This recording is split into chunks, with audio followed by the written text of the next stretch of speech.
সূরা বাকারা আয়াত number 125 number আয়াত। এই আয়াতে আল্লাহ বলেন, হাফিজু আলাস সালাওয়াতি ওয়াস সালাতিল উসতা, পাঁচ ওয়াক্ত নামাজের প্রতি যত্নবান হও।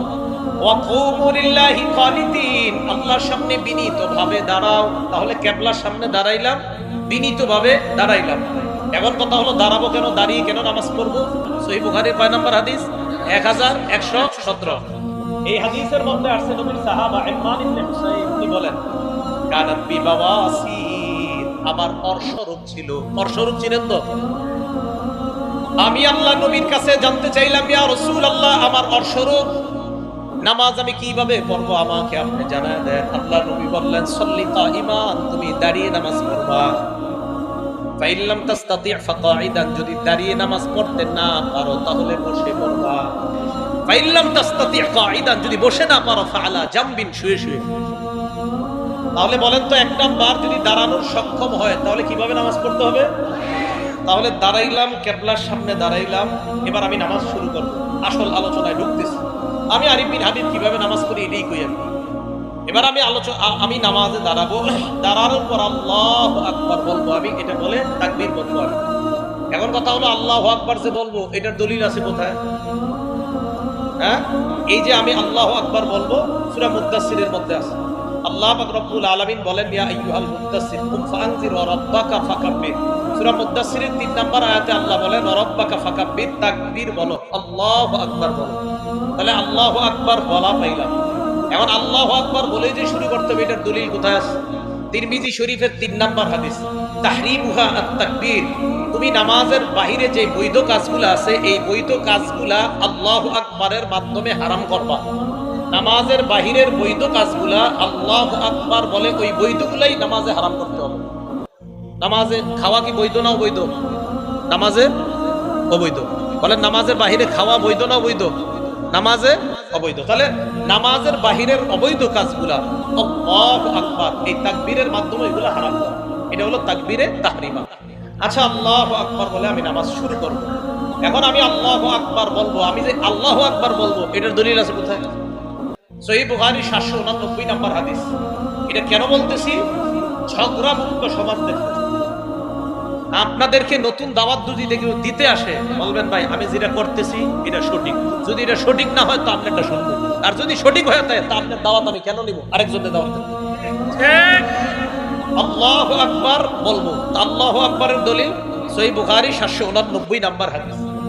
এই হাদিসের মধ্যে আসছে, রাসূল আকরাম সাল্লাল্লাহু আলাইহি সাল্লাম কানা ইযা কামা ইলা সালাহ, যখন নামাজে দাঁড়াইতেন, ইউকাব্বিরু হিনা ইয়াকুম, যখন দাঁড়াইতেন আল্লাহ নবী আল্লাহু আকবার বলতেন। সুম্মা ইউকাব্বিরু হিনা ইয়ারকা, রুকুতে যাওয়ার সময় আল্লাহু আকবার বলতেন। সুম্মা ইউকাব্বিরু হিনা ইয়ারফা'ু সুলবাহু মিনার রাকআ, রুকু থেকে ওঠার সময় আল্লাহ নবী আল্লাহু আকবার বলতেন। সুম্মা ইয়াকুলু ওয়া হুয়া কাইমুন সামিআল্লাহু লিমান হামিদা, দাঁড়িয়ে বলতেন সামিআল্লাহু লিমান হামিদা। সুম্মা ইউকাব্বিরু হিনা ইয়াহবি, সিজদায় যাওয়ার সময় বলতেন আল্লাহু আকবার। সুম্মা ইউকাব্বিরু হিনা ইয়াসজুদ, দ্বিতীয় সিজদার সময় বলতেন আল্লাহু আকবার। সুম্মা ইউকাব্বিরু হিনা ইয়াকুমু মিনাস সিনতাইন, 2 রাকাত নামাজ পড়ার পর বৈশা যদি তৃতীয় রাকাত হয় অথবা 4 রাকাত ওয়ালা নামাজ হয়, ওঠার সময় আবার আল্লাহু আকবার বলতেন। তাহলে আল্লাহু আকবার বলা, আল্লাহু আকবার বলার দলিল পাইলাম সহিহ বুখারীর 789 নম্বর। আল্লাহু আকবার দলিল পাইছি কিনা? কোন জায়গায় যদি আমি দলিল না দিই, খপ করে আমারে ধরবেন আজকে। এইগুলো আল্লাহু আকবার বলার দলিল। এবার হইল হাত কতটুকু নেব একটু। আচ্ছা, মন দিয়ে শুনেন। মুসলিম শরীফের 390 নম্বর হাদিস, মাদ্রাসা পাঠ্যপুস্তক অনুযায়ী, হ্যাঁ কথা শুনেন, মাদ্রাসা পাঠ্যপুস্তক অনুযায়ী 3033টা হাদিস হবে। এই অনুযায়ী মুসলিম শরীফের 390 নম্বর হাদিস। এই হাদিসে আসছে, রাসূল আকরাম সাল্লাল্লাহু আলাইহি সাল্লাম যখন নামাজ শুরু করতেন, কাব্বারা, আল্লাহু আকবার বলতেন, ওয়া রাফা'a ইয়াদাইহি, হাত উঠাইতেন। হাত যখন উঠাইতেন, হাত্তা তাকুনা, হাতগুলা আল্লাহ নবীর এই পরিবার উঠতো, হাত্তা তাকুনা হাযওয়া মানকিবাইহি, কাঁধ বরাবর উঠাইতেন। বলেন কি বরাবর? খুব মন দিয়ে শুনেন। তাহলে মুসলিম শরীফের 390 নাম্বার হাদিসে পাইলাম কি বরাবর? কাঁধ। বলেন সবাই কি বরাবর? আমি চিন্তা করলাম, আচ্ছা কাঁধ বরাবর পাইলাম, আর আপনারা টেনশনে পড়ে আছেন, হুজুর আমরা তো কাঁধ বরাবর উঠাই, ঠিক না? আলোচনা পুরো শুনবেন। কাঁধ বরাবর পাইলাম, পাওয়ার পর এবার আমি আরিফ বিন হাবিব চিন্তা করে গেলাম, তো কাঁধ বরাবর পাইলাম, দেখি আর কিছু আছে। এবার এবার মুসলিম শরীফের 391 নম্বর হাদিস, মানে পরের হাদিসটা। এই হাদিসের বর্ণনাকারী মালিক ইবনুল হুয়াইরিস। এই মালিক ইবনুল হুয়াইরিস বলেন, আপনাহু রাআ রাসূলুল্লাহ সাল্লাল্লাহু আলাইহি ওয়াসাল্লাম, মালিক ইবনুল হুয়াইরিস আল্লাহ নবীকে দেখলেন কাব্বারা, উনি তাকবীর বলে নামাজ শুরু করলেন। রফা ইয়াদাই, নামাজে শুরু করার সময় হাত উঠাইলেন, হাত এমন ভাবে আল্লাহ নবী উঠাইলেন হাত্তা ইউহাজি বিহিমা উযুনাই, দুই হাত কান বরাবর উঠাইলেন। তাহলে 390 নাম্বার হাদিস কান বরাবর, 391 নাম্বার হাদিস কান বরাবর। বলেন আবার, 390 নাম্বার হাদিস কান, আর 391 নাম্বার হাদিস কান বরাবর। তাহলে 390 নাম্বার হাদিস মুসলিম শরীফের কান বরাবর, 391 নাম্বার হাদিস কান বরাবর। এখন কানের লতি নামে কোনো শব্দ শুনছেন কি? কানের লতি আমরা কিন্তু ছোটবেলা থেকে শিখছি কানের লতি বরাবর। এখন টেনশনে পড়ে গেলেন আপনারা, হুজুর লতির কথা কই পাইছেন? এই প্রশ্ন করেও লতির কথা এই 391 নাম্বার হাদিসের শেষে আছে মুসলিম শরীফ। হ্যাঁ, এই হাদিসের শেষে আছে। বর্ণনাকারী কাতাদা। এই কাতাদা রাদিয়াল্লাহু তাআলা আনহু বর্ণনা, আন্নাহু রাআ রাসূলুল্লাহ সাল্লাল্লাহু আলাইহি ওয়াসাল্লাম কাব্বারা, আল্লাহ নবী তাকবীর বললেন। রফা ইয়াদাই, নবী হাত উঠাইলেন হাত্তা ইউহাদি বিহিমা ফুরুআ উযুনাই, আল্লাহ নবী দুই হাত কানের লতি বরাবর উঠাইছে। মুসলিম শরীফের 390 নাম্বার হাদিস কাঁধ বরাবর। বলেন কাঁধ কি বরাবর? কাঁধ। 391 নাম্বার হাদিসে দুইটা আমল, একটা হলো কান বরাবর আর একটা কানের লতি বরাবর। এখন আসেন, হুজুর কাঁধ পাইলাম, কান পাইলাম, লতি পাইলাম, আপনারা আবার বক্তব্যে শিখান যে দুই হাতের বৃদ্ধাঙ্গুলি লতি বরাবর থাকা, এটা কই পেয়েছেন? তাহাবী শরীফ 1 নম্বর খন্ড 144 নম্বর পৃষ্ঠা। এই পৃষ্ঠায় আছে রাসূল আকরাম সাল্লাল্লাহু আলাইহি সাল্লাম যখন তাকবীর বলে নামাজ শুরু করতেন, হাত উঠাইতেন। হাত যখন উঠাইতেন তখন রাসূল সাল্লাল্লাহু আলাইহি সাল্লামের হাত্তা ইয়াকুনু ইবহামাহু, নবীর এই দুই বুড়ো আঙ্গুল মুবারক করিবা মিন শাহবাতাই উযুনাই, কানের লতি বরাবর আসত। এখন আসেন, এখন প্রশ্ন হলো হুজুর কাঁধ মানবো না কান মানবো না লতি মানবো? এটা হলো প্রশ্ন। আমি আরিফ বিন হাবিব বলবো, আমি এমন এক আমল করবো যে আমলে নবীর 3 হাদিসের উপর আমল হবে। এখন আমার দিকে তাকান, আন্দাজি ঠিক করেন না, বুঝে শুনে করেন। এই দেখেন, এই দেখেন বুড়ো আঙ্গুল কানের লতি বরাবর আছে। আমার দুই হাতের তালু দেখেন কান বরাবর, দুই হাতের তালু কি বরাবর, বুড়ো আঙ্গুল কি বরাবর, লতি। আর দুই হাত কান বরাবর, তাহলে লতি বরাবর হাত উঠাইলে কাদের হাদিসের আমল হয়? কানের হাদিসের উপর আমল হয়, লতির হাদিসের উপর আমল হয়। আমার সওয়াব বেশি দরকার, তাই আমি 3 হাদিসের উপর আমল করি। আপনি যদি সওয়াব কম দরকার হয় করেন কম।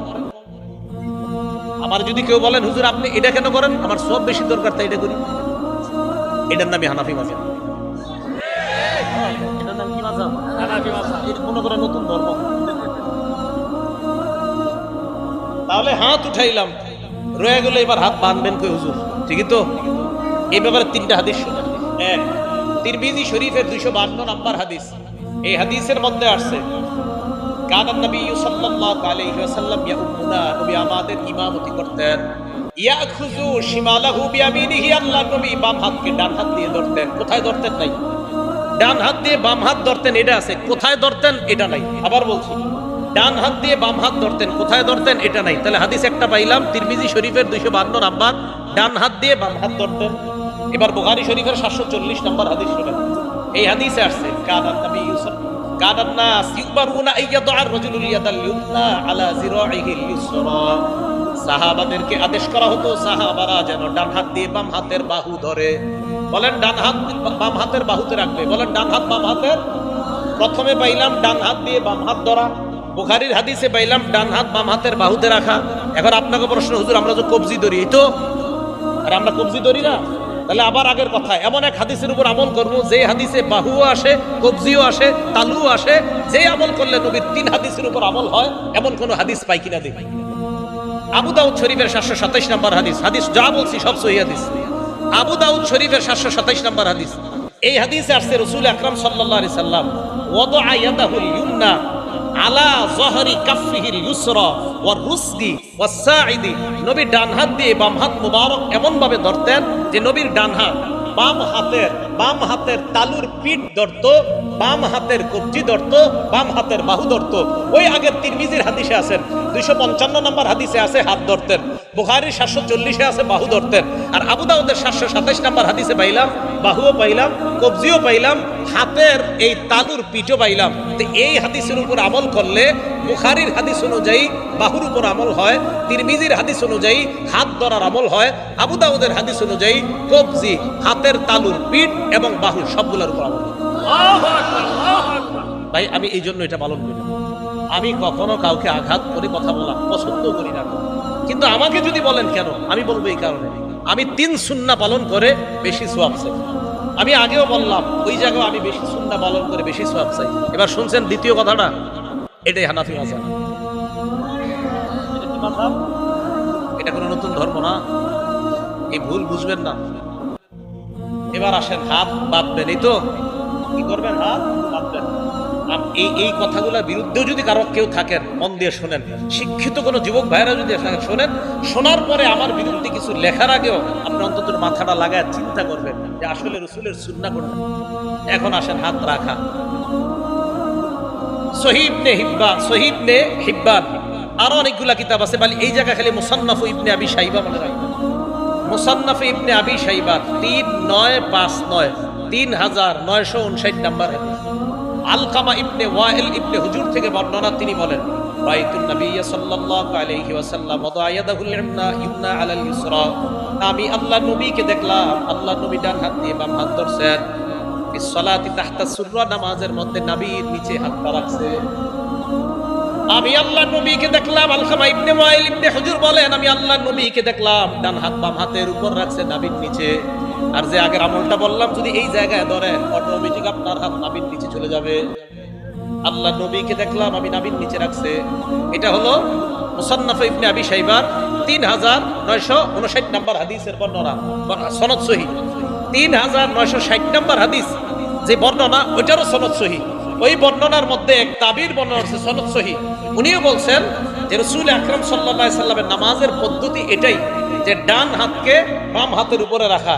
শুধু তাই না, ইমাম বুখারী রাহমাতুল্লাহি আলাইহি উস্তাদ ইসহাক ইবনে রাহওয়াই রাহমাতুল্লাহি আলাইহি বলেন নাভির নিচে হাত রাখা এটা আল্লাহর নিকটে হওয়ার বেশি উপায়। সুবহানাল্লাহ। কার উস্তাদ? কইতে শরম করে, কার উস্তাদ? জি, মানে এটা চিন্তা করে গেছেন আপনি, ইমাম বুখারীর উস্তাদ নাভির নিচের কথা কইছে, টেনশন করে গেছেন। ইমাম বুখারী রাহমাতুল্লাহি আলাইহির উস্তাদ ইসহাক ইবনে রাহওয়াই উনি বলেন নাবি তাহতা সুররা, নাভির নিচে হাত রাখাটা আকরাবু ইলাল্লাহ, এটা আল্লাহর কাছে অধিক পৌঁছার এবং আল্লাহর আনুগত্য বেশি প্রকাশ পায় নাভির নিচে হাত রাখা। আমি কিন্তু বলছি না অন্যগুলা ভুল, এটাও একবারও বলি নাই। আমি বলছি আমি কেন এইভাবে নামাজ পড়ি, আমি ভাই এই জন্য করি। ইমাম বুখারী রাহমাতুল্লাহি আলাইহির উস্তাদ একটা কথা বলছে, তো আপনিও এই যুগে একটা বলছেন, তো আপনারটা আমি কেন শুনবো, ওনারটা না শুই না? না যদি বলেন না হুজুর আমারটাই শুনতে হবে ওনারটা শুনেন না, তখন আমি বলবো আচ্ছা কি করা, ঠিক আছে আপনি উনি আইন কি করবেন করেন। এই তো ইমাম বুখারী রাহমাতুল্লাহি আলাইহির উস্তাদের কথা তুই আপনারটা শুনবো না। আমি আবারও বলছি আমি এইভাবে কেন নামাজ পড়ি, শুধু এগুলা বলছি। এবার আসেন হাত রাখলাম, রাখার পর এবার সালাত শুরু হয়ে গেল। তো মোটামুটি যেটুকু নিয়ে আপনাদেরকে নতুন ভাবে কিছু শিখাইতে চাই এতটুকু কিন্তু হয়ে গেছে। মুসান্নাফ ইবনে আবি শাইবা 3959, 3960, 3963 তিনটার সনদ সহিহ। বলেন তিনটার সনদ সহিহ। হ্যাঁ একটা কথা আছে, এই 3959 উপরে অনেকে প্রশ্ন করে আপনারা যে হাদিস করেন এই হাদিসটা মুসান্নাফ ইবনে আবি শাইবাতে নাই। কথাটা সঠিক না, কিছু পান্ডুলিপিতে নাই, এটা সঠিক, কিছু পান্ডুলিপিতে আছে। এখন যদি বলেন হুজুর কিছু পান্ডুলিপিতে কেন নাই, আমি বলবো তিরমিজি শরীফেরও অনেক হাদিস এই পান্ডুলিপিতে আছে তো আরেকটাত নাই, সেখানে কেন নাই? তিরমিজি শরীফের পান্ডুলিপির 3 জন বর্ণনাকারী বলি, একজন আব্দুর রহমান মুবারকপুরি, ওনার একটা পান্ডুলিপি আছে। শাইব আল আরনাউত, ওনার একটা পান্ডুলিপি আছে। আহমদ শাকির, ওনার একটা পান্ডুলিপি আছে। 3 পান্ডুলিপি খোলেন দেখবেন একটাতে কিছু হাদিস আছে আরেকটাতে কিছু নাই। যদি বলেন একটাতে কিছু থাকা আরেকটাতে কিছু নাই, এটা মানি না, তো তিরমিজিও তো মানবেন না, এটা তো 6 কিতাবের এক কিতাব। তাহলে এই অভিযোগ সঠিক না। সহিহ হাদিস যেখানেই পাবো সেখান থেকে নিব, এটা যেই কিতাবই থাক। সহিহ হাদিস যেখানে পাবো সেখান থেকে নিব, এটা যে কিতাবে থাকে। এই হলো আপনি সালাত শুরু করলেন। এখন আপনি নামাজ শুরু করার পর আপনি ইমামের পিছনে যখন দাঁড়ান, ইমাম সাহেব কেরাত করে, তখন আমরা বলি আমরা কেরাত করি না। কেন করি না? সূরা আরাফে আল্লাহ পাক রব্বুল আলামিন গালিবান 204 নম্বর আয়াতে আল্লাহ বলেন, ওয়াইদা কুরিআল কুরআন, যখন কোরআন পড়া হয়, ফাসতামিউ লা, এক নাম্বার হুকুম কান পেতে শোনো, দুই নাম্বার আনসিতু লা, এবং চুপ থাকো। তাহলে কোরআন পড়া হলে দুই হুকুম, এক কান পেতে শোনা, দুই চুপ থাকা। আমি আবার বলছি, কোরআন যখন পড়া হয় তখন আল্লাহর হুকুম দুইটা, এক কান পেতে শোনা, দুই চুপ থাকা। এই আয়াতের ব্যাপারে প্রায় সকল মুফাসসিরিনে কেরাম এবং মুহাদ্দিসিনে কেরাম, শুধু তাই না, তাফসিরে তবারির যে মুফাসসির, তাফসিরে তবারি কেন বললাম? একটা কারণ আছে, কারণ তাফসিরে তবারিটা আমাদের দেশের এক শ্রেণীর মানে যে শ্রেণীর হোক তারা ফলো করে। ওই কিতাবেরও মুসান্নিফ বলছে এই আয়াত হলো নামাজের ব্যাপারে, অর্থাৎ নামাজে যখন কোরআন তেলাওয়াত করা হয় মুক্তাদি তখন চুপ থাকবে। তখন কি থাকবে? এই জন্য আমি চুপ থাকি। আপনারা থাকেন কিনা জানি না, আমি কিন্তু আমার বলতেছি। কেন বলতেছি জানেন? আপনাদের কাউরে যাতে আমি কোনো আঘাত না করি, সব আমি বলতেছি। আমি এভাবে নামাজ পড়ি, এভাবে হাত উঠাই। কেন উঠাই? আমার বেশি সওয়াব কিয়ামতের মাঠে ঠিক আছে একটা সওয়াবের জন্য, 2 দিন যেন আল্লাহ না ঠেকায়, আমার সওয়াব বেশি দরকার ভাই, আমি এই কারণে করি। বাকি যাদের ভিতরে রোগ আছে তাদের কষ্ট লাগবে, রোগ না থাকলে লাগবে না। রাসূল আকরাম সাল্লাল্লাহু আলাইহি সাল্লাম মসজিদে বসা, এক সাহাবা আসার পর উনি নামাজ পড়লেন, আল্লাহু আকবার। নামাজ পড়ার পর আল্লাহ রাসূলের সামনে গেলেন, যাওয়ার পর সাল্লাল্লাহু আলাইহি নবী সাল্লাল্লাহু আলাইহি ওয়াসাল্লাম আল্লাহর নবীকে সালাম দিলেন। সালাম দেওয়ার পর ফরদ্দা আলাইহিস সালাম, আল্লাহর নবী সালামের জবাব দিলেন। দেওয়ার পর বললেন, ইরজি ফাসাল্লি ফাইন্নাকা লাম তুসাল্লি, তুমি যাও আবার নামাজ পড়ো, কারণ তুমি নামাজ পড়ো নাই। তুমি আবার গেলেন, আবার নামাজ পড়লেন, আবার আসলেন, আবার সালাম দিলেন। আল্লাহর নবী বললেন, তুমি আবার যাও, আবার নামাজ পড়ো। আবার গেলেন, আবার নামাজ আদায় করলেন, আবার আল্লাহ নবীকে সালাম দিলেন। সালাম দেওয়ার পর নবী সালামের জবাব নিয়ে বললেন, আবার যাও, তুমি নামাজ পড়ো, তুমি নামাজ পড়ো নাই। তিনবার এইভাবে হওয়ার পর আল্লাহ নবী তাকে বললেন, যাও আবার নামাজ পড়ো। ওই সাহাবা জবাব দিলেন, ইয়া রাসূলুল্লাহ, মা উহসিনু গায়রা, আমি এর চাইতে ভালো সুন্দর নামাজ পড়তে পারি না। আল্লিমনি, আমাকে আপনি নামাজ কিভাবে পড়তে হয় শিখিয়ে দেন। নবীজি বললেন, ইদা কুমতা ইলাস সালাত, যখন নামাজের ইচ্ছা পোষণ করবা, ফাকাব্বির, তখন তুমি তাকবীর বলবা। তাকবীর বলার পর ফাকরা মা তায়াসসারা মাকা মিনাল কুরআন, কুরআনের যেই জায়গা সহজ ওই জায়গা থেকে পড়বা। এবার শুনেন, পড়ার পর সুম্মার কার পর রুকু করবা, হাত্তা তাতমাইন্না রাকিআ, ধীরস্থিরতার সাথে রুকু করবা। যতক্ষণ তোমার ইতমিনান না হয় ততক্ষণ তুমি রুকুতে থাকবা। এরপর আল্লাহ নবী বলেন, সুম্মার ফারাসাকা মিনার রুকুই হাত্তা তাতাদিলা কাইমা, এরপর রুকু থেকে দাঁড়াইবা, সোজা হয়ে দাঁড়াইবা, বাঁকা হয়ে থাকা যাবে না, সোজা হয়ে দাঁড়াইবা।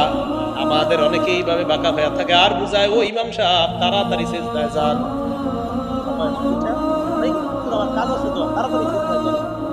কষ্ট নিয়েন না। যাদের মাজায় সমস্যা ভিন্ন কথা, যারা এমনি কুজা এদের জন্য না এটা। যারা এমনি সুন্দরভাবে হাঁটতে পারেন, কিন্তু নামাজে গেলে রুকু থেকে উঠে এইভাবে দাঁড়ায় থাকেন, হ্যাঁ, মানে এইভাবে আপনি বাঁকা হয়ে থাকেন, পুরোপুরি দাঁড়ান না। আল্লাহ নবী কয়, হাত্তা তাতাদিলা কাইমা, তুমি পরিপূর্ণভাবে দাঁড়াইবা, সোজা হয়ে দাঁড়াইবা। দাঁড়ানোর পর সুম্মা সুজুদের পর সিজদা করবা, হাত্তা তাতমাইন্না সাজিদা, ধীরতার সাথে সিজদা করবা। 2 সেজদার মাঝখানে বসবা। এই 2 সেজদার মাঝখানে অনেকে এইভাবে বাঁকা হয়ে থাকে, ঠিক না? 2 সেজদার মাঝখানে মানে উঠে বাঁকা হয়ে থাকে, হুজুর আরেকটা সেজদা তাড়াতাড়ি দেন, এইভাবে থাকে। মনে রাখবেন, বাঁকা হওয়াটা যদি বেশিরভাগ নিচের দিকে থাকে তো আপনার তো সেজদা একটা হইল।